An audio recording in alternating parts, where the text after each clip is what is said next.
आप देखें, अब आप अभी आपके सामने अभी भी शेलिंग हो रही है। हम जिस तरह खान साहब ने ऐलान किया, हम उसी रोज़ भावलपुर से निकले हैं। जितनी भी रास्ते में रुकावटें थी हमने सब अबूर की हैं। हमने दिन भर शेलिंग बर्दाश्त की है, हमें किसी किस्म का वो नहीं है।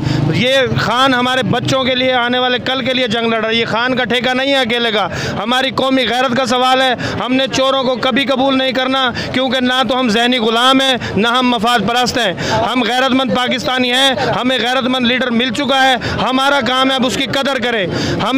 हम इसको कायदे आज़म सानी देखते हैं। हमने कायदे आज़म आपने अपनी ज़िंदगी में कितनी बार वोट कास्ट किया है? मुझे फ़ख्र है कि मैंने जब भी वोट डाला, हमने इमरान खान को वोट डाला। हम अपने बुनियादी वर्कर हैं। मेरा भावलपुर में एक टी स्टाल है जो PTI टी स्टाल के नाम से है। मैं पहले हमने जेलें काटी हैं, मारें खाई हैं, FIRs हुई हैं, मुकदमे से हैं।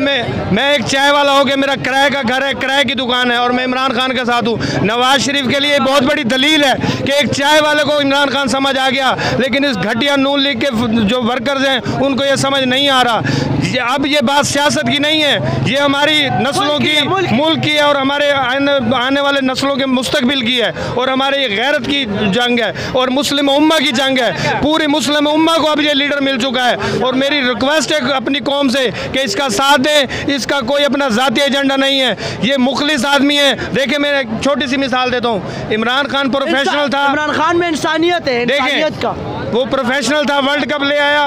कोई नाजरीन यहाँ पे शेलिंग की वजह से हालात जो हैं वो हमारे भी काफ़ी ख़राब हो रहे हैं।